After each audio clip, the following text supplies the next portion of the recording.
تذكر الجنة والنار فلا تبكي جنة iyo naarta ayaad xustaa amaba saad xusuusataa markaasaanad ooyahayn watabki min hada qabriga markaad dul istaagtidna oohin baa ku qabanaysa ilaa garhkaaga ilma aad ku qoysid faqaala ina rasuula allahi sala allahu alayhi wasalama qaal ina alqabra awalu manaazil alaakhira waxaan la ooyaa buuri cuthmaan ibnu cafaan rasuulka ilaahay waxa uu yidhi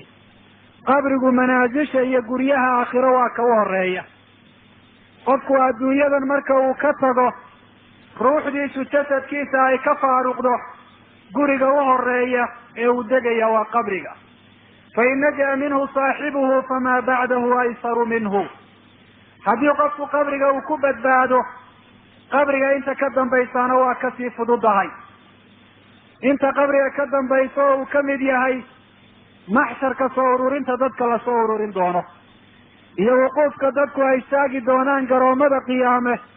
iyadoo qoraxda lagu soo dhaweeyey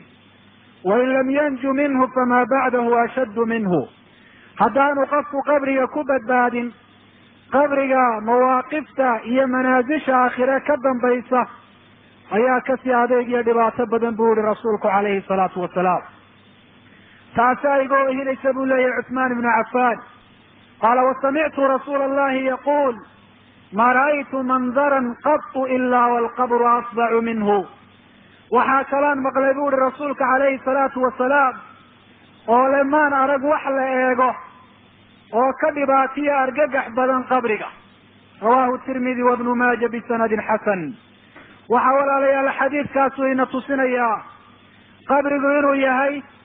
halka ay ka bilaabanto qofka shaqaawadiisa ama sacaadadiisu oo qofka qabriga ku badbaada ee naciim ku helaa inta dambena uu badbaadi doono qofka qabriga lagu cadaabo